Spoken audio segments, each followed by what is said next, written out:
Irmãos, olha só, eu queria fazer um estudo hoje bem rápido, mas bastante denso em ministração. É o que está escrito lá no livro de Gênesis, capítulo 1, Gênesis 1, versículo 26 e 27, aonde a Bíblia fala que Deus fez o homem à sua imagem conforme a sua semelhança. O que é que Deus fez? O homem conforme a sua imagem, conforme a sua semelhança. Então, assim, nós somos imagem e semelhanças de Deus, somos parecidos com Ele. Quando nós chegarmos no céu, nós vamos identificar Deus, porque a gente não vai ver um ser estranho ali, um ser, por exemplo, parecido com esses alienígenas dos filmes, porque alienígena as pessoas só veem em filme, né? Ninguém nunca viu um alienígena. Mas esses alienígenas, um ser que não existe aqui na Terra, alguma coisa assim, não. Nós vamos ver uma pessoa, certo? Semelhante a nós no seu corpo, na sua formação física.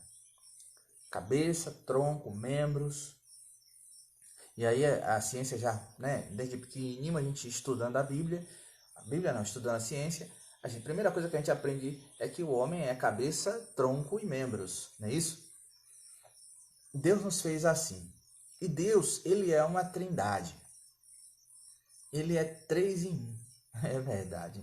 Eu lembro que quando tinha os rádios alguns anos atrás, era menino, deveria ter 6, 7 anos de idade, nós ouvíamos muito pouca música, porque tinha o aparelho de som da nossa casa, que era uma vitrola que tocava música. E meu pai comprou alguns LP e alguns compactos. Então a gente queria ouvir música, a gente ouvia aquelas mesmas músicas o dia todo. Terminava, voltava para o começo. Terminava, voltava para o começo. Né? Então, assim, os rádios tocavam música, mas muito poucas músicas. Depois foi que surgiu as FMs, e as FMs passaram a tocar música constantemente. Mas antes de surgir as FMs, nós ouvíamos música dessa forma. Quando tinha uma festa, vai ter uma festa na casa de alguém, alguma coisa assim, as pessoas emprestavam os seus discos para tocar lá. Era uma coisa interessante. Aí depois surgiu, né, os toca-fitas, onde as pessoas gravavam as músicas ali no toca-fita e gravavam várias músicas, faziam uma coletânea, e aí a gente ouvia músicas de forma diferente, música de outros cantores. E passou-se mais um tempo, começou a surgir os rádios, os equipamentos de som, que não eram apenas para tocar música, vitrola. Eram os 3 em 1. Nosso Deus, ele seria 3 em 1, porque 3 em 1? Seria o Deus Pai, o Deus Filho e o Espírito Santo. Deus Pai. Deus Pai é o Criador de todas as coisas. O Deus Filho é aquele que se submeteu, vindo à terra, se fazendo homem, para conhecer as sensações humanas de perto, o Senhor Jesus. E o Espírito Santo é aquele que conectou Jesus a Deus e hoje nos conecta a Deus. Os 3 têm a mesma essência. Os 3 têm, não existe, segundo os teólogos, hierarquia, assim, como muita gente diz assim, o Espírito Santo é a 3ª pessoa da Trindade. Não é. O Espírito Santo é uma peça da Trindade. A Trindade é Deus, Jesus e o Espírito Santo. Por isso que são a Trindade. E em Gênesis, a Bíblia fala que o Espírito Santo de Deus, ele pairava sobre a face das águas, logo no início. Ali a gente via a manifestação da Trindade, porque Deus ele criou todas as coisas e disse Deus. Quando Deus falou, a palavra foi liberada. E aí o Espírito Santo chocou. Aí a gente vê Deus, Pai, a palavra e o Espírito Santo. Em 1 João, capítulo 5, versículo 7, a Bíblia fala que três coisas testificam lá no céu: o Pai, a palavra e o Espírito. Esses três são um. O Pai, a palavra e o Espírito, os três são um. E isso é testificado lá no céu, mas também é testificado dentro de nós. Porque Deus nos fez imagem e semelhança. No livro de 1 Tessalonicenses, capítulo 5, versículo 23, a Bíblia fala que nós somos um espírito, que temos um corpo, e que habitamos em um corpo e temos uma alma. Então, assim, o que é que nós somos? Nós somos um espírito que habitamos em um corpo e temos uma alma, né? E tudo isso que nós temos, que o Senhor nos deu, algo assim, sendo parecido com Deus, né? Deus não permitiu que o inimigo de nossas almas, o inimigo de nossas almas, viesse a ter. A Bíblia fala que ele queria ser semelhante ao Altíssimo, mas Deus não permitiu que acontecesse isso com ele. Mas a nós, seres humanos, Deus nos deu de presente isso, ser semelhante ao Altíssimo. Deus poderia, seu grande poder, criar uma criatura diferente dele. Por exemplo, Deus poderia pegar um macaco, por exemplo, como assim alguns acreditam que o ser humano veio do macaco, né? O macaco evoluiu até chegar a ser um ser humano. Antes era um outro animal, aí foi evoluindo e chegou a ser humano.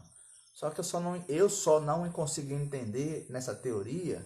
Eu poderia até entender e compreendê-la, a questão da teoria da evolução, que era um verme, um vírus se transformou em um verme, depois se transformou em uma larva, depois se transformou em um animal e foi evoluindo, aí chegou a ser um macaco, depois evoluiu e chegou a ser um homem. E isso durante milhões e milhões de anos. Eu poderia até entender isso, compreender, se o macaco não existisse. Porque se o macaco evoluiu até chegar a homem, então por que existe o macaco ainda? É esquisito isso. Eu não sei a resposta e nem quero saber. Não tenho interesse de compactuar com essas invenções humanas para tentar desqualificar a palavra de Deus. Para tentar fazer com que a Bíblia não seja qualificada. Quer dizer, não seja verdade o que está escrito na Bíblia. Então, assim, Deus criou o homem à sua imagem, conforme a sua semelhança. Nós somos, sim, imagem e semelhança dele, do Altíssimo. O Altíssimo é a nossa habitação. Nós somos parecidos com ele, vivemos nele e para ele. Amém, irmãos? E nós somos um espírito que habitamos em um corpo e temos uma alma.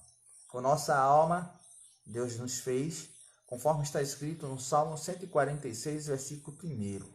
Nós fomos criados para louvar a Ele com a nossa alma. Minha alma louva, minha alma engrandece ao Senhor. Com o nosso espírito, nós adoramos ao Senhor. No livro de João, capítulo 4, versículo 24, o Senhor Jesus Cristo ensinando a mulher samaritana, ele disse: o tempo está chegando e é agora, já chegou e é agora, aonde os verdadeiros adoradores adorarão ao Pai em espírito e em verdade. Em espírito, através do próprio espírito do homem, auxiliado pelo Espírito Santo, e em verdade. Verdade é um dos nomes do Senhor Jesus. Quando ele diz: eu sou o caminho, eu sou a verdade e eu sou a vida. Então Jesus é a verdade. Então nós devemos adorar a Deus em espírito, Espírito Santo, e em verdade. Como nós falamos a respeito da Trindade, o ato de adorar a Deus é um ato de conexão com a Trindade. A Trindade é excelsa e soberana. porque é em espírito, Espírito Santo, em verdade, Jesus e a Deus. Você está adorando a Deus, a Ele, em espírito e em verdade. Então, quando você adora, você se conecta completamente com a Trindade. Adoração é algo mais profundo. Adoração é algo mais presente nos lugares secretos do Senhor. E com o nosso corpo nós o servimos. Nosso corpo nós o servimos. Como é que eu sirvo a Deus? Você serve a Deus quando você faz a obra do Senhor. Você serve a Deus quando você abençoa um irmão, quando você ajuda um irmão. A palavra do Senhor diz lá no livro de Isaías: a um outro ajudou e ao seu companheiro disse, esforça-te. Quando você faz essas coisas, aí sim Deus te honra e Deus te abençoa. Amém, querido? É assim que nós servimos a Deus. Nós servimos a Deus na casa dele, pregando, louvando. Com o nosso corpo nós fazemos isso. Então, assim, Deus não nos chamou apenas para servir. Deus nos chamou para servir, sim, chamou com o nosso corpo. Mas se você só apenas serve e não louva e não adora, tem algo errado.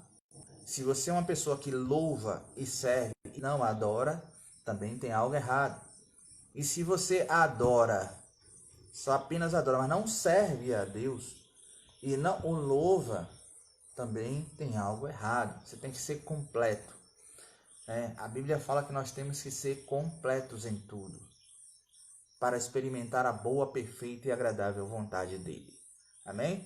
Então, assim, o que é adorar, então? Adorar é se conectar diretamente com a Trindade, com adorando, certo? Em espírito e em verdade. Em espírito, Espírito Santo conectado conosco, certo? Para a gente fixar na nossa mente, em verdade, quem é verdade? Jesus, adorando a Deus, o Pai. Mas a palavra adorar, na língua grega original, é proskineu. Isso, proskineu. E proskineu quer dizer também, além de adorar, tem o significado de beijar entre os olhos. Beijar mais ou menos aqui, ó, entre os olhos. E você não consegue, irmão, beijar ninguém entre os olhos se você estiver distante dessa pessoa. Pela internet, pelas lives, eu vou namorar pela live. Você pode até conversar pela live e tal, mas tocar na pessoa não tem como. Só na presença dessa pessoa. Só onde essa pessoa estiver. Pela live a gente conversa, a gente mata a saudade até de ouvir a voz. Imaginaria, irmão, há 20 anos atrás, você conversar com alguém, vendo a pessoa lá no outro lado do país, lá no outro lado do mundo. É um negócio magnífico. Mas é diferente de estar perto, de poder tocar, de poder ali abraçar, é diferente. Então, proskineu quer dizer beijar entre os olhos. Adorar quer dizer isso. E nós só fazemos isso se a gente estiver muito perto. E também tem outro detalhe. Você não consegue beijar entre os olhos de alguém que não permita que você faça isso. Já pensou? Você estiver em um determinado lugar, você está na rua, está na fila do banco, tá na fila do supermercado, e alguém vem, ele agarra, ele beija entre os olhos. Que coisa esquisita. É ou não é, querido? Não seria estranho? Então, assim, beijar entre os olhos, você só faz com quem permite que você faça. E alguém, para permitir que você faça isso, você precisa ter muita intimidade com ela. Se você não tiver intimidade, olha só, querido, vai ter confusão.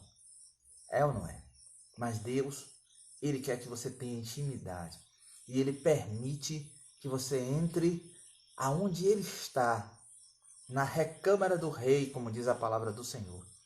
E Ele te dá um caminho para você ir, um caminho seguro para você chegar nesse lugar. E esse caminho é o próprio Jesus Cristo. O apóstolo Paulo, na Epístola aos Hebreus, ele diz: pelo único e novo caminho, pelo sangue de Jesus, o nosso eterno sumo sacerdote. Olha só, o que é que o sacerdote fazia? O que é que um sacerdote fazia? O sacerdote pegava as demandas do povo as necessidades das pessoas. Ele entrava em um lugar que ninguém podia entrar, o Kodesh Kodeshim, o Santíssimo Lugar. E lá no Santíssimo Lugar, ele apresentava a Deus, certo, as petições do povo. E então, quando o apóstolo Paulo diz assim, pelo único e novo caminho, pelo sangue de Jesus, nosso eterno sumo sacerdote, quer dizer, aquele que leva as nossas petições ao trono da graça, até diante do Senhor. E como é que ele faz isso? Ele rasgou o véu e deu acesso a todos que têm essa marca do sangue, a Brit Hashanah, a aliança, a nova aliança no sangue de Jesus. Ele passou a dar acesso para que a gente possa entrar. Só que tem uma coisa interessante, no livro de Efésios, a Bíblia explica isso. Porque, por exemplo, se você for participar de um evento, você vai para um evento muito grande, aí quando você chega na portaria, eles pedem um ingresso. E aí você dá o ingresso, o ingresso aqui seria o nome do Senhor Jesus. Amém, irmãos? Glória a Deus. E aí, depois que você faz isso, eles colocam uma pulseirinha no seu braço. Já viu aquelas pulseirinhas coloridas? Tem verde, laranja e tal. E depois daquilo você entra lá. E se você quiser sair, você sai, depois você entra de novo, porque você tem aquela pulseirinha ali no braço. Essa pulseirinha é o selo para você poder entrar e sair, sem que ninguém lhe aborreça, certo? Então é o seguinte, lá no livro de Efésios, a Bíblia fala que o Senhor colocou sobre nós um selo. Isso. Vai lá depois na sua Bíblia e procura lá no livro de Efésios onde é que está lá o selo. Esse selo é o Espírito Santo. O Espírito Santo, nós fomos selados pelo Espírito Santo. Selados mesmo.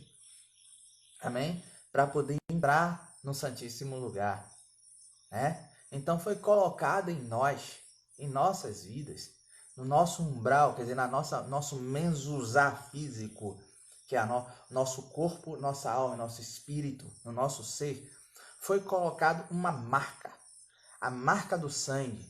E essa marca do sangue, certo, faz com que seria o ingresso para que o selo viesse e fixasse em nós passássemos a entrar no Santíssimo Lugar para adorar a Deus, para poder glorificar ao nome dele, para poder com ele ter intimidade.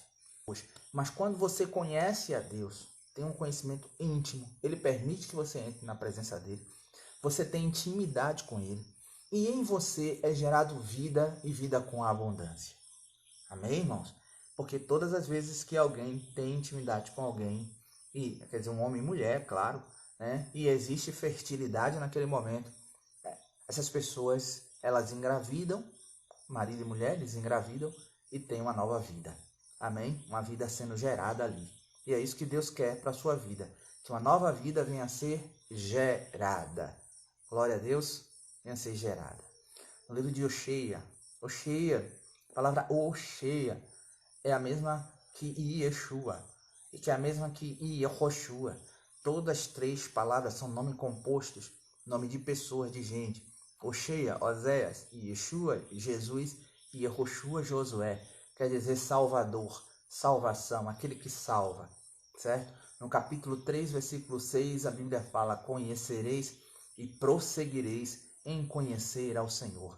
Então, assim, Deus está falando que o conhecimento dele não é apenas uma vez, eu conheci e não vou conhecer mais. Não, é conhecerei e dei prosseguimento em fazer isso, em conhecer ao Senhor. Ter relacionamento íntimo com ele constantemente, para que na minha vida seja gerado vida e mais vida. Amém? Glória a Deus. Então, olha só, o relacionamento com Deus, ele é espiritual. Somente espiritual, não é carnal. O relacionamento entre as pessoas humanas, eles são carnais e espirituais. Carnais, sim, ambos serão uma só carne. Está escrito lá no livro de Gênesis, não é isso? Ambos serão uma só carne. Então, quando duas pessoas têm relacionamento íntimo, eles passam a ser uma só carne. Isso quer dizer o que? O relacionamento é carnal, mas também é espiritual. Esse relacionamento de pessoas. Porque há derramamento de sangue. E quando há derramamento, como um derramamento de sangue, a gente não vê o sangue. Não vê, mas acontece sim. Tanto é que pessoas que estão contaminadas com o vírus da AIDS, elas passam para outras pessoas através do sangue, a transfusão do sangue no ato sexual. Então há derramamento de sangue ainda que a gente não enxergue. E observe como a palavra do Senhor diz e é muito clara com relação a isso. No livro de Gálatas, capítulo, se não me engano, 3,15, a Bíblia fala que sem derramamento de sangue não há remissão de pecados. O sangue estabelece aliança. Quando duas pessoas que são casadas têm ato sexual, têm relação sexual, elas fazem uma aliança. Isso. E essa aliança é abençoada pelo Espírito Santo de Deus. O Espírito Santo do Senhor é quem a abençoa. E quando não existe casamento, quando é relação sexual entre pessoas do mesmo sexo ou fora do casamento, aí não é o Espírito Santo de Deus que interfere. É os espíritos que têm legalidade nisso, que levam as pessoas a fazerem isso. Eles é quem passam a dominar essas pessoas por conta dessas alianças. Ok? Deixa eu dar uma olhada no meu horário aqui. 20h14, amém? Então assim, glória a Deus. Toma uma aguinha aqui, né? Amém, irmãos? Quando um casal tem relacionamento íntimo, quando eles não são estéreis, então é gerado vida. Então, para que eu tenha uma nova vida na minha vida, eu não posso ser estéril. Estéril como, Odmário? Estéril espiritualmente falando. E como é que eu sei que eu não sou estéril? É só você dar uma olhada nos frutos. Os frutos, quando uma pessoa não é estéril, quando, por exemplo, vamos trazer isso para a questão de agricultura. Você pega uma árvore, planta uma árvore e essa árvore vai dar fruto. Então, para que ela dê fruto, a terra onde ela está plantada tem que ser uma terra boa, adubada, tem que ser uma terra úmida, tem que ter caído água do céu, água, né, chovido ali, ela tem que ser regada.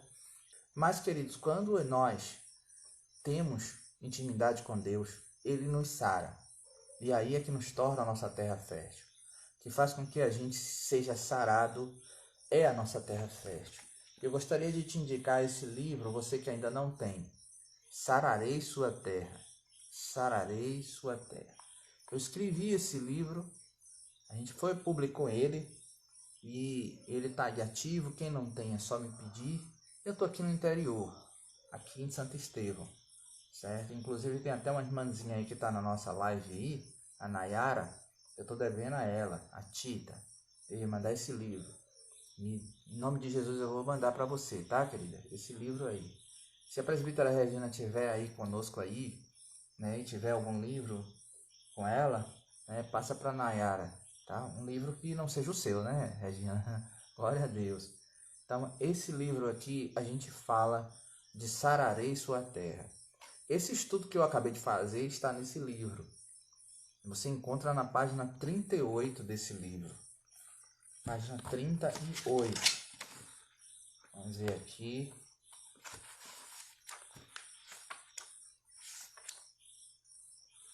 Isso.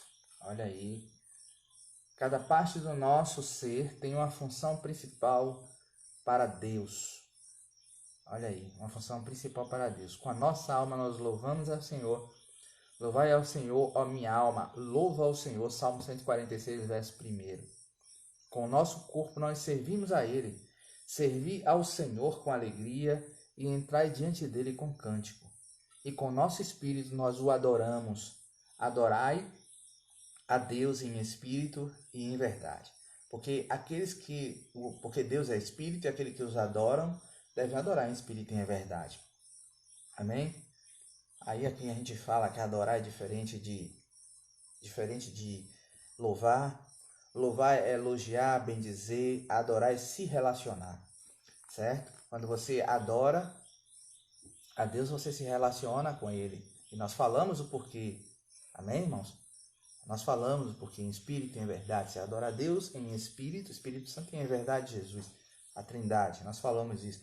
E por aí vai, né? É um livro que você lê em uma tarde, muito pequeno, né? Dá para ler rapidinho, mas pode ter certeza que apesar de ser pequenininho e fininho, ele é pequeno, ele tem apenas 80 páginas, você lê rapidamente, mas os ensinamentos que tem aqui duram para sempre na sua vida, vão durar para sempre na sua vida. Você lê e relê ele, faz uma resenha desse livro, você vai aprender muita coisa. Quando você for pregar, você vai ter muita informação para passar para as suas ministrações, suas pregações. Sarar a terra, como é o nome do livro, é tornar a terra fértil. E a Bíblia fala, o semeador saiu a semear. O Senhor Jesus Cristo falando. E ele fala de diversos tipos de terras. Terras ruins, terras rasas, onde a semente ela não brota porque a terra é rasa. Outra terra cheia de pedregulho, outra cheia de espinho. Mas o Senhor fala da terra boa, que é essa terra onde a semente cai e gera fruto. Deus quer gerar fruto na sua vida, quer sarar a sua vida, quer estabelecer em você o querer e o efetuar dele, quer te transformar, quer te honrar, quer te abençoar. Amém, queridos? Deus abençoe a todos.